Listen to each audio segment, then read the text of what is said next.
Mamie belle, la moustache et la capucha. Sito patamilo, mina taka tiki tunetika. Sito patamilo, mina taka tiki tunetika. Sito patamilo, mina taka tiki tunetika. Sito patamilo, mina taka tiki taka tiki. Sito patamilo, mina taka tiki tunetika. Sito patamilo, mina taka tiki tunetika. Sito patamilo, mina taka tiki tunetika. Mamie belle, la moustache et la capucha. What's going on? This is your man John Fortune, your host of the Frustrated Fan Sports Show. And today, the first thing I want to do is I want to first apologize to all of y'all because I told y'all I was going to come all next week with video, well, the week before, with videos, and I was going to be bombarding y'all with stuff. The thing about it is that I'm not just apologizing for me not doing the videos. I'm also apologizing to y'all for all the YouTubers and sports people that started to do what we're kind of used to doing at this time in the season and not focusing on what's really important. Like a lot of the videos that I got made, I actually got them made and they're done. The thing about it is that I'm going to upload those in the off season. Everything to me focused on the all season.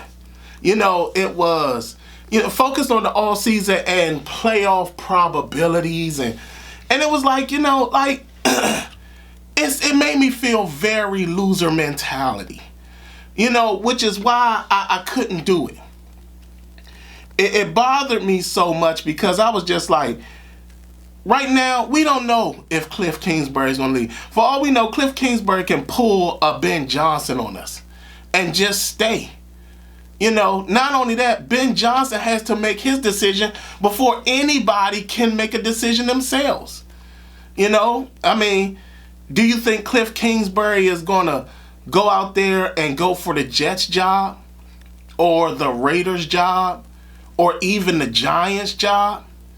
He may feel the same way Ben Johnson feels like, I want to go to the best place that's going to give me an opportunity to have the most success. But I just felt that was very loser mentality. Talking about what free agents should we keep. And the reason I'm apologizing for all the other YouTubers who did do that and the radio personalities that did that was because at this point in time, our team is not in a position that it's in right now. And I was listening to other people who are covering teams that are winners all the time, and none of them are talking about anything about playoff probabilities.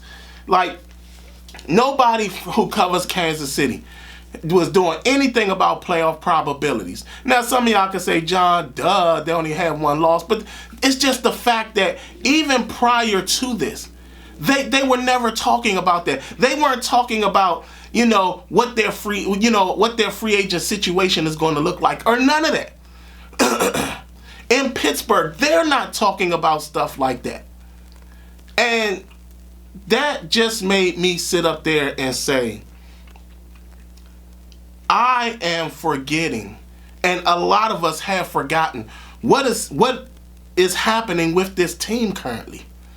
The Commanders, all they have to do is just win. To hell with playoff probabilities. All they got to do is just win. They got a stretch of NFC games. Do you know that if they win this stretch of NFC games, they actually make the playoffs? They wouldn't need help. They wouldn't need somebody to lose or somebody. All they have to do is just win. That's all they have to do. Starting with New Orleans. There's an opportunity here to actually sit up there and not only show that we shouldn't fear any team in the playoffs, but yet and still that there's a chance that Washington could be the team that marches into the Super Bowl, even though we're not certain about parts of their defense. Marshawn Lattimore is getting the opportunity to start. His first start in Washington is going to be against his former team. Now, I don't know how many of y'all remember this, but there's been plenty of times where we have saved cornerbacks out of their previous situations, and they've repaid us big time for saving them. Like Sean Springs, we saved him from the whole Seattle thing. He came back home. D'Angelo Hall, we saved him, and he came back home, and he made it a point of showing us, oh yeah, I'm going to show some pride when it comes to this team. Chris Dishman years ago, same thing happened. Like, we've done pretty well when it comes to corners, when we've gotten them from somewhere else and they've come back and repaid us big time. Kendall Fuller.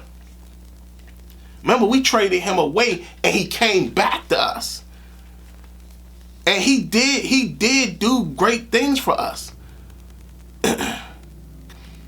Ronald Darby, remember him? He came here and he repaid us big time. Those are things that you have to pay attention to. And this is an opportunity for us to watch a team actually be successful for once. And I get it. At this period in time, 4 games left in the season, we were used to focusing on the off season. What coaches is going to be here? Are there going to be any coaches here? Are they going to keep the same staff intact? What free agents do we want? Should we pay attention to free agency? What about the next round of free agents? What guys do we want to get rid of? Like, all that is loser talk at a time when the playoffs are on the horizon. This is an absolute race to the playoffs. And for me, it's a race to the playoffs and beyond. I'm in that Buzz, like, Jaden Daniels is Buzz Lightyear for us to the playoffs and beyond. Like there is an opportunity for this team to be the most special team we've had in a very long time.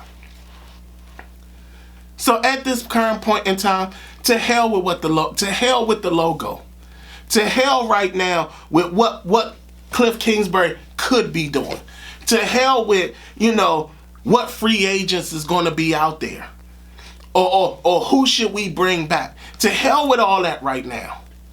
Right now, we need to focus on the fact that there's a massive opportunity here. Not only that, it's an opportunity against teams right now that are flailing. New Orleans, and I want to make this very clear. We can't look past New Orleans. New Orleans has been a very dangerous team when it has come to special teams. And we have struggled when it came to special teams. They got a guy, JT Gray, who somehow, some way makes plays all the time.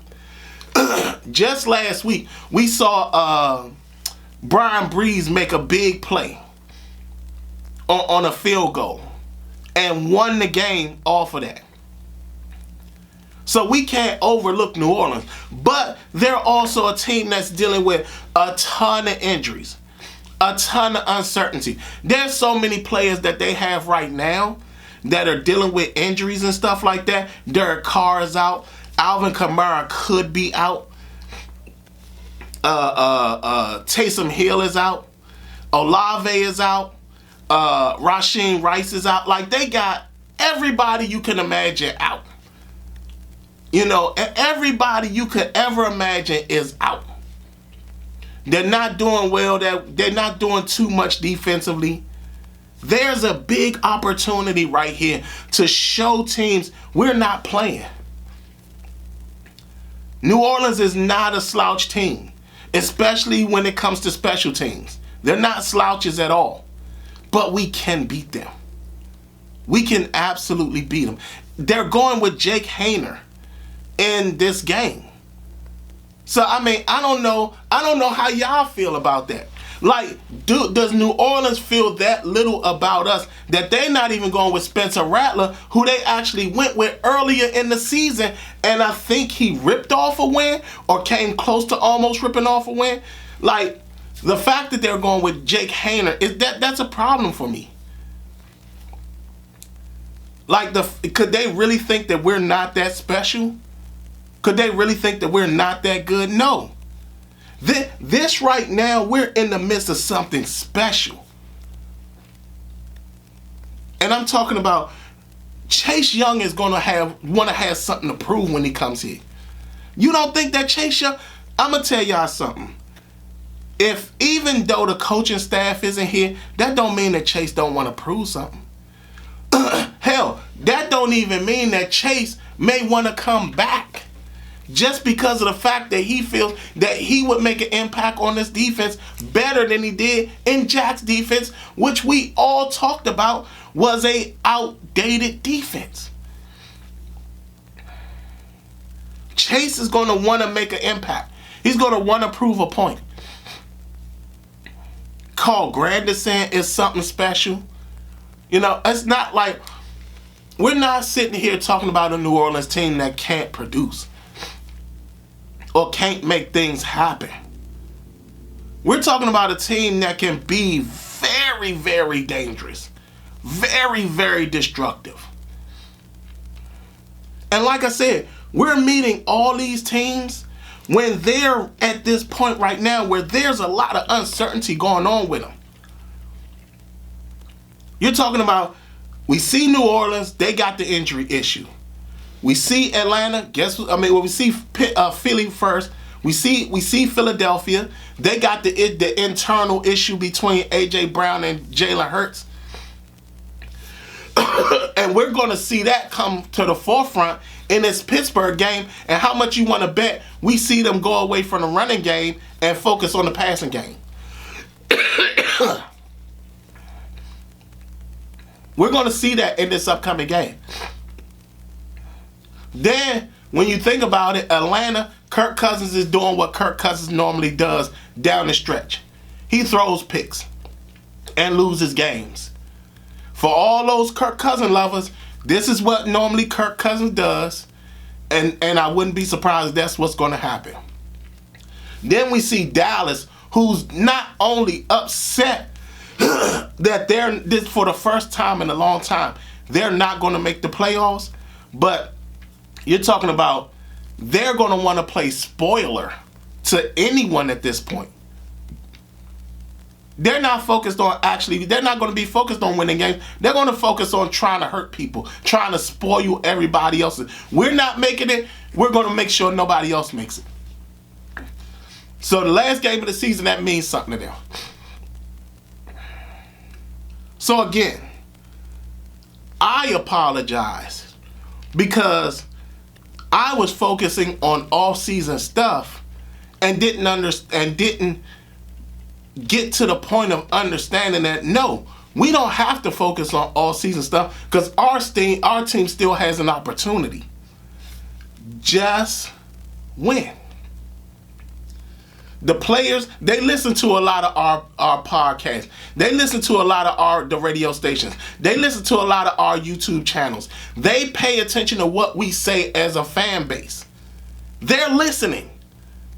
I told y'all, Terry McLaurin sat up there and made a comment and did a comment on one of my TikTok pages.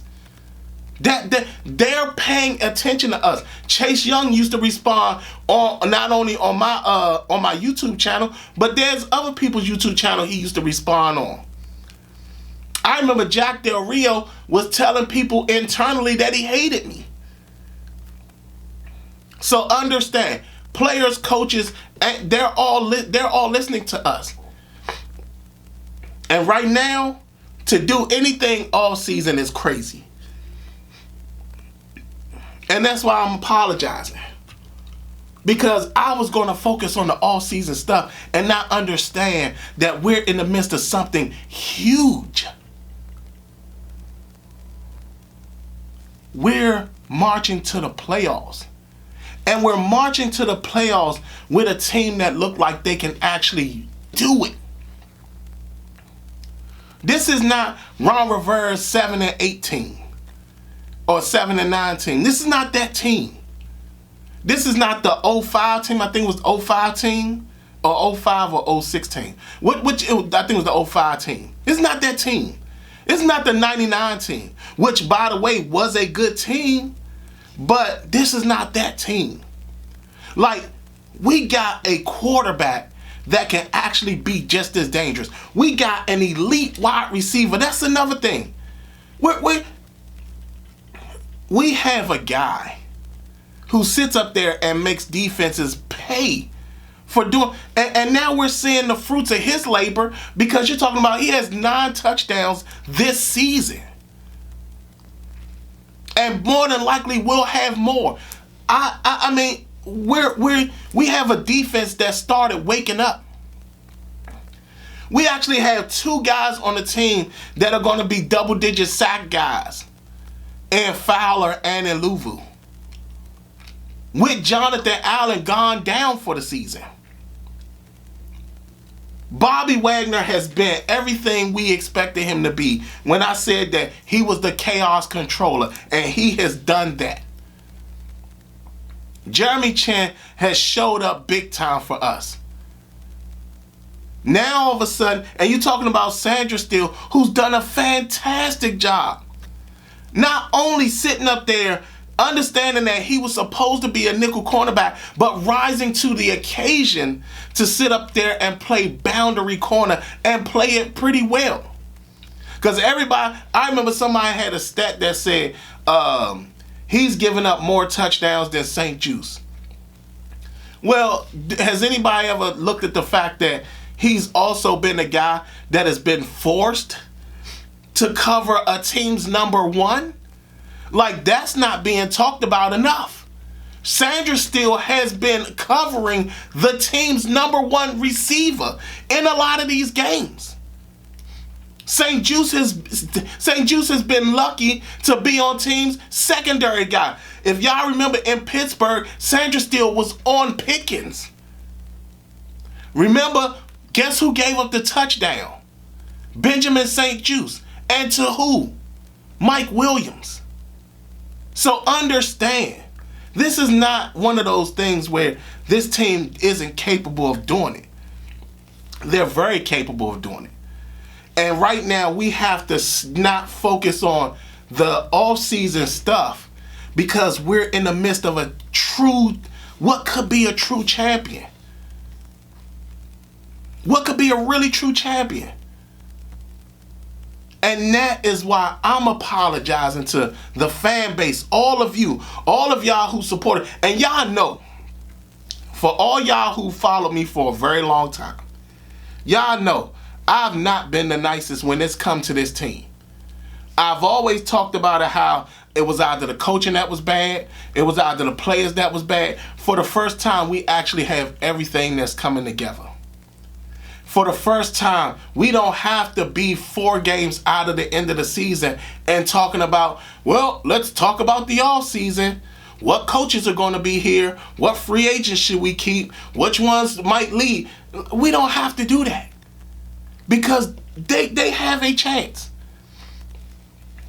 And my message to the coaching staff, the players, the front office, just win. Just win. All we need to do is win. Win out. That's all we got to do. We won't need no help. We won't care about anybody else. Because again, all these are NFC teams. We can actually make it in just beating the rest of the NFC. And that's all we would have to do. So no slip-ups, no problems, no nothing. Just win. Starts in New Orleans. We go down there. I think they come here. No matter what, we face New Orleans. We beat New Orleans. We're fine. And we take that and keep beating each and every team after that. And not only that, let's actually show teams that we're not playing. Let's put points on them again. We were doing it early in the season. Let's finish the season doing the same thing. Let's put points on these people. Because at the end of the day, this is not going to be something that's going to be hard for us to do now. We're going to make the playoffs. I just need us to win all the games. I don't want us to need help at all. Let's go out there, let's win, and let's act like it. And like I said again, I'm sorry to all the fans, to all y'all that watch me, to all y'all who watch other YouTubers, to all y'all who listen to the radio, to all y'all who look at stuff on the TV. The all-season stuff was not stuff we should have been talking about. It's not stuff that we should talk about. We need to be focusing on this team making the playoffs and what they can do marching further down the road. Because currently right now, I'll be honest with you, even if we did land in the 7th spot, I actually don't fear Philadelphia anymore. That internal conflict that's going on right now, I don't fear them no more. So, we got New Orleans. I do think we're going to beat New Orleans as long as we play sound football and do the things that need to be done and actually make Terry the focal point of this offense, because there's nobody in their secondary that can actually defend Terry McLaurin. I think we're going to win, and we're going to win big. Y'all tell me what y'all think. And again, like I said, y'all tell me how y'all feel about the fact that I didn't go down the all-season road. Y'all tell me what y'all think. Other than that, y'all, and also put y'all scores and what y'all think we're gonna be win by. Y'all tell me what y'all think. Other than that, this is your man John Fortune, and this has been the Frustrated Fan Sports Show.